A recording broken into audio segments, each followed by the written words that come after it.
Hello friends, this is Janvi Goswami. आज हम अपने रिलेशन के लास्ट टॉपिक पढ़ने वाले हैं जिसका नाम है डायग्राफ।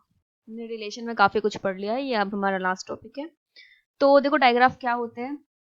मैंने लास्ट वीडियो में बताया था कि मैट्रिक्स रिप्रेजेंटेशन कैसे की जाती है किसी रिलेशन की। देखो हमारे पास कोई एक सेट होता है। सबसे पहले मैं बता दूं, ये हम BCA सेकेंड सेमेस्टर की वीडियो देख रहे हैं, BCA सेकेंड सेमेस्टर और यूनिट 2। ठीक है, तो हमें क्या करना है, देखो हमें इसमें डायग्राफ के बारे में जानना है। तो मैंने आपको लास्ट वीडियो में बताया था कि किसी भी रिलेशन की मैट्रिक्स रिप्रेजेंटेशन कैसे होती है। मैट्रिक्स मतलब कोई भी डेटा हमें टेबल के फॉर्म में कैसे रिप्रेजेंट कर सकते हैं। यहाँ पे क्या होगा, डायग्राफ से क्या होता है, जैसे कि मान लिया हमारे पास कोई एक ए सेट है, ए हमारे पास सेट होगा, उससे फिर कोई एक रिलेशन बनता है। ठीक है, एक कोई रिलेशन बनता है। अब इस रिलेशन को हम मैट्रिक्स की फॉर्म में कैसे रिप्रेजेंट करते हैं, वो तो मैट्रिक्स रिप्रेजेंटेशन में आ जाता है। और इस मैट्रिक्स को हम पिक्चर की फॉर्म में कैसे रिप्रेजेंट करते हैं, वो हमारा डायग्राफ में आ जाता है। ठीक है, तो बेसिकली है क्या, ए हमारे पास एक फाइनाइट सेट होगा, आर एक रिलेशन होगा इस ए पे, और हमें इस आर को पिक्टोरियली मतलब पिक्चर की फॉर्म में हमें रिप्रेजेंटेशन इसकी करनी है, और इसी को हम डायग्राफ बोलते हैं। देखो इसमें करना क्या होता है, हमारे पास जो ए सेट होगा उसमें जितने भी एलिमेंट होंगे, 4 5 6 7 10 जितने भी होंगे, मान लो, चलो अभी हम मान लेते हैं कि ए के अंदर ना 4 एलिमेंट है। जितने भी ए के अंदर एलिमेंट होंगे, हम क्या करेंगे, उन एलिमेंट्स को हम सर्कल बनाएंगे, ऐसे सर्कल बनाएंगे, और जितने भी एलिमेंट होंगे सर्कल में वो लिख देंगे A B C, जो भी एलिमेंट्स होंगे। ठीक है, विद द कोरिस्पॉन्डिंग एलिमेंट है। तो हम इन सर्कल की फॉर्म में जब इन्हें लिखते हैं, इनको फिर इन सर्कल को बोला जाता है वर्टिसेस। इनको बोला जाता है वर्टिसेस। उसके बाद जैसे कि हमारे पास रिलेशन होगा, तो रिलेशन कैसे होता है कि भाई ए से बी, बी से सी, ऐसा कुछ रिलेशन होगा। तो जैसे ए रखने पे बी आया, मतलब ए से बी, तो ए से हम बी की साइड जाएंगे, फिर बी से सी तो हम बी से सी की साइड जाएंगे। तो ये हमारी होती है रिप्रेजेंटेशन। अब यहाँ पे देखो इन दोनों के बीच में कोई रिलेशन नहीं है, तो हमें इसके लिए हमें कुछ भी नहीं करना है। ठीक है, तो यही जो हमारी रिप्रेजेंटेशन होती है किसी रिलेशन की, इसी को हम कहते हैं डायरेक्टेड ग्राफ या फिर डायग्राफ। डायरेक्टेड ग्राफ या फिर डायग्राफ ऑफ आर। समझ आया ना। एक बार मैं फिर से रिपीट कर देती हूँ। देखो हमारे पास एक सेट होगा, उस पर हमें कोई रिलेशन मिलेगा, हमें बना हुआ कि हमारे पास एक रिलेशन है। अब वो जितने भी सेट में एलिमेंट होंगे उसे हम सर्कल की फॉर्म में, मतलब सर्कल बना के उसके अंदर वो एलिमेंट्स लिखेंगे। तो जो भी कुछ हमारा रिलेशन गिवन होगा, एरो के हेल्प से हम उसे रिप्रेजेंट कर देंगे। और ये जो हमारे एरो बनाए जाएंगे, इसको हम बोलते हैं एज। ठीक है, ये किसी एक एलिमेंट से किसी दूसरे एलिमेंट तक बनेंगे। क्वेश्चन में से देख लेते अब कैसे होगा। जैसे ये हमारा पहला क्वेश्चन है, इसमें है ये हमारे पास एक ए सेट है और ये हमारा रिलेशन है, और हमें इसका डायग्राफ बनाना है। तो सबसे पहले हमें 1 2 3 4 एलिमेंट, 4 एलिमेंट है ना, तो हम सबसे पहले क्या कर लेते हैं, ये 4 हम एलिमेंट्स बना लेंगे। एक यहाँ पे, मतलब किसी भी, ऐसा नहीं है कि आपको किस फॉर्म में बनाना है, किसी भी तरह हम इन्हें बना सकते हैं। जैसे मैंने ये बना लिए, मेरे 4 एलिमेंट्स ये हो गए, मैंने इसमें इसके लिख दिया नाम, ये ABCD। अब देखो क्या है, सॉरी ABCD नहीं, 1 2 3 4 है। तो एलिमेंट्स ना हमारे 1 2 3 4 है, मैंने गलती से ABCD लिख दिया था। तो क्या आ गया हमारे 1 2, ये होगा 3, ये होगा हमारा 4, 4 एलिमेंट डाल दिए। उसके बाद अब देखो 1 से 1, तो जब हमें 1 से 1 तो मतलब 1 अपने आप से ही रिलेट करता है। फिर 1 से 2, तो 1 से क्या जाएगा, 1 से जाएगा 2। उसके बाद है हमारा 2 से 1। अभी देखो 1 से 2, साथ में 2 से 1 भी जाएगा, तो 2 से 1। उसके बाद फिर है हमारा 2 से 2, अब 2 खुद से ही रिलेशन रखता है, तो 2 से 2। उसके बाद है हमारा 2 से 3, ये हमारा 2 है और 3 इधर है, तो हम क्या करेंगे 2 से 3। फिर नेक्स्ट है हमारा 2 से 4, ये 2 है और इसका 4 से रिलेशन है, तो 2 से 4। फिर हमारा नेक्स्ट होगा 3 से 4, तो 3 हमारा ये है और 4 हमारा ये है, तो हम रखेंगे ये हमारा 3 और ये हमारा 4, तो 3 से 4। फिर नेक्स्ट हमारा होगा 4 से 1, ये 4 और 1 यहाँ, यहाँ से यहाँ, तो हम जाएंगे 4 से 1, ये 4 है, यहाँ से हम जाएंगे 4 से 1। ठीक है, उसके बाद हमारा 4 से 4, मतलब 4 का अपने ही साथ, तो ये हो गया हमारा 4 से 4। ठीक है ना, तो ये हुआ हमारा क्या हुआ 4 से 4। तो बस ये हो गया हमारा डायग्राफ रेडी। यही होता है हमारा डायग्राफ, हमने इस रिलेशन को डायग्राफ के फॉर्म में रिप्रेजेंट कर दिया।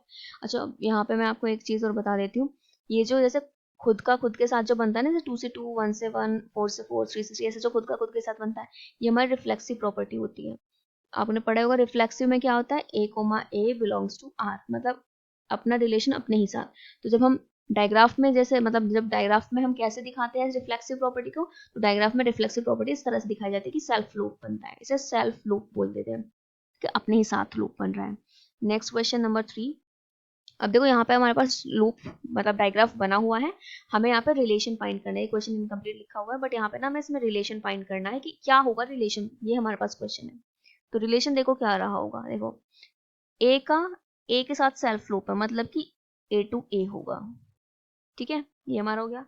फिर ए का सी के साथ, तो नेक्स्ट होगा हमारा ए टू सी, ये हमारा हो गया। फिर देखो सी का सी के साथ है, सी का सी के साथ है, तो ये हम कर चुके। अब देखो बी का सी, बी सी तक आ रहा है, बी से सी, ये हो गया। फिर हमारा सी से बी जाएगा, सी से बी, तो हम ये कर चुके। फिर हमारा डी से सी, तो फिर क्या है हमारा डी से सी, तो ये हो गया हमारा रिलेशन। अब देख लो कुछ बचा तो नहीं है, ठीक है, मैंने इसलिए लगा जिससे कि हमें कंफ्यूजन ना हो कि क्या हो गया और क्या बचा हो। तो देखो हमारे सब कुछ हो चुके हैं और ये हमारा क्या हुआ, ये हमारा रिलेशन होगा इसका, ठीक है, ये रिलेशन होगा और इससे हमने ये डायग्राफ बनाया था। और इस वाले क्वेश्चन में हमारे पास रिलेशन था, हमने डायग्राफ बनाया, तो बहुत सिंपल है डायग्राफ बनाना, इतना कोई डिफिकल्ट काम नहीं है। नेक्स्ट आ जाता है हमारा question number fourth actually third question है, गलती से फोर्थ हो गया, क्वेश्चन नंबर थर्ड, ठीक है। तो इसमें हमारे पास ये एक सेट है, ये हमारे पास एक रिलेशन है, हमें आर का डायग्राफ बनाना है, साथ में हमें आर इनवर्स का डायग्राफ बनाना है। तो आर इनवर्स से पहले तो हम आर का डायग्राफ बनाएंगे, आर इनवर्स के बाद हम बाद में करेंगे। सबसे पहले हमारे पास एलिमेंट है 4, तो हम सर्कल बना लेते हैं 4, ये एलिमेंट्स हमें सारे लिखने हैं, ठीक है, कितने भी बड़े आप बना सकते हो। तो एलिमेंट्स हमारे पास 1 2 3 4, ये हो गया हमारा 1 2 3 4। इसके बाद देखो 1 से 1, 1 से 1, 1 से 2, तो ये 1 1 से 2, तो मैं जाना है 1 से 2। नेक्स्ट है 1 से 4, ये 1 है यहाँ से यहाँ तक, 1 से 4। नेक्स्ट हमारा 2 से 2, 2 से 2, 2 से 1, ये 2 और 1 तक जाना है, 2 से 1। फिर है 2 से 4, ये 2 और 2 से कहाँ तक, 4 तक। फिर हम जाएंगे 3 से 3, ये 3 है तो 3 का खुद के ही साथ सेल्फ लूप बनेगा, 3 से 3। फिर है 3 से 4, 3 से 4, ये 3 और यहाँ से 4 तक। नेक्स्ट है हमारा 3 से 2, 3 से 2, ये 3 है और ये 2 है, तो 3 से 2। उसके बाद हमारा आएगा 4 से 3, ये 4 हमारा यहाँ है और 4 से 3, देखो अभी हमने 3 से 4 लिखा था, 4 से 3 हमें अब बनाना है, 4 से 3। नेक्स्ट होगा 4 से 2, ये 4 है, ये 2, ये 2 से 4 था, अब 4 से 2 बनाना है, तो 4 से 2। फिर है 4 से 1, 4 से 1, ये 1 से 4 पहले बना हुआ है, अब बनाएंगे 4 से 1 तक।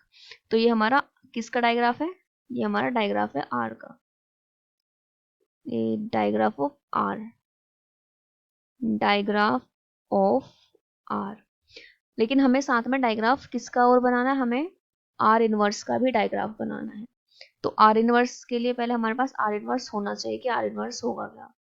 तो पहले हम आर इनवर्स ही लिखेंगे क्योंकि जो भी आर होता है, अगर हमें आर इनवर्स फाइंड करना है तो उसके एलिमेंट हम चेंज कर देते हैं, जैसे कि 1 1 है ना, तो 1 1 का तो 1 1 ही रखें, जैसे ये 1 2 है तो 1 2 का हो जाएगा 2 1, 1 4 का होगा 4 1, 2 2 2 2 ही रहेगा, 2 1 का 1 2, 2 4 का 4 2, फिर 3 3 का 3 3, 3 4 का हो जाएगा 4 3, 3 2 का होगा 2 3, 4 3 का होगा 3 4, फिर 4 2 का होगा 2 4 और नेक्स्ट 4 1 का हो जाएगा 1 4। ये होता है हमारा आर इनवर्स 1 4, ये है हमारा आर इनवर्स। आर इनवर्स में क्या करते हैं हम एक्स और वाई वाले चेंज कर देते हैं कोऑर्डिनेट, ठीक है, तो जो एक्स पे रखा होता है वाई पे, जो वाई पे रखा होता है एक्स पे, हम ये करते हैं आर इनवर्स में। अब ये हो गया, बस अब नॉर्मल इसका डायग्राफ ही बनाना है जैसे हमने आर का डायग्राफ बनाया है। तो इसके डायग्राफ के लिए देखो क्या करेंगे, हम पहले सर्कल बना लेते हैं, एक ये है, एक ये और एक ये। इसके बाद इसके एलिमेंट्स लिखो, वो तो सेम ही है, 1 2 3 4। अब देखो बनाओ, 1 से 1 सेल्फ लूप बनेगा, फिर उसके बाद आएगा 2 से 1, ये 2 से 1 उल्टा आएगा, 2 से 1। फिर नेक्स्ट है हमारे पास 4 से 1, ये 4 से 1, ठीक है। तो ये हमारा 4 है और 4 से जाएगा 1 तक।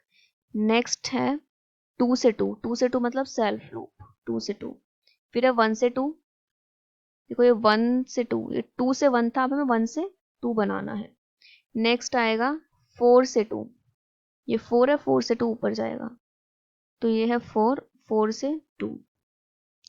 नेक्स्ट है हमारा 3 से 3, 3 से 3। फिर आएगा 4 से 3, ये 4 से 3, 4 यहाँ, 4 से 3।